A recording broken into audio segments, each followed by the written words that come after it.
పాక్ పై Bharat financial strike, ఆ దేశాన్ని FATF grey list లో చేర్చేందుకు యత్నం. IMF సాయం పైన ఆందోళనకు సిద్ధం. ఇండియన్ మిలిటరీ స్ట్రైక్స్ భయంతో POKలో మదర్సాలు క్లోజ్ అయినట. 2 నెలలకు సరిపడా ఫుడ్ నిల్వ చేసుకోండి.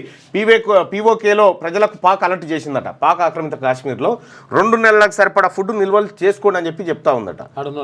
ఇక ఫైటర్ జెట్ల గర్జన. వాస్తవానికి ఈ పాకిస్తాన్కు ఇతర దేశాల నుంచి వచ్చేటువంటి నిధులు ఏవైతే ఉంటాయో అవి ఉగ్రవాదం మీద ఖర్చు పెట్టడం ద్వారా నష్టమే కదా, అందుకోసమే అది కట్ చేయడమే బెటర్. ఫైటర్ జెట్ల గర్జన. గంగా ఎక్స్ప్రెస్ వేపై ల్యాండింగ్ టేకాఫ్లు చేపట్టిన IAF. ఇండియా పాక్ మధ్య ఉద్రిక్తత నేపథ్యంలో రఫేల్, మిరాజ్, మిగు, జాగ్వార్, హెర్క్యులస్ యుద్ధ విమానాలు చక్కర్లు. రాత్రి వేళ కూడా ల్యాండింగ్ సౌకర్యం. దేశంలో ఈ ప్రత్యేకత ఉన్న ఒకే ఒక్క ఎక్స్ప్రెస్ వేనట. ఇది ఇందులో ఉంది, ఉత్తరప్రదేశ్లో ఉంది. హైవే రోడ్ మీద విమానాలు దిగుతున్నాయట. వాళ్ళు ఆ ప్రాక్టీస్ చేస్తారు, వీళ్ళు ఈ ప్రాక్టీస్ చేస్తారు. ఏది మన మ్యాచ్కి ముందు ప్రాక్టీస్ సెషన్ ఉంటుంది, అట్లా కనిపిస్తూ ఉంది అంతే.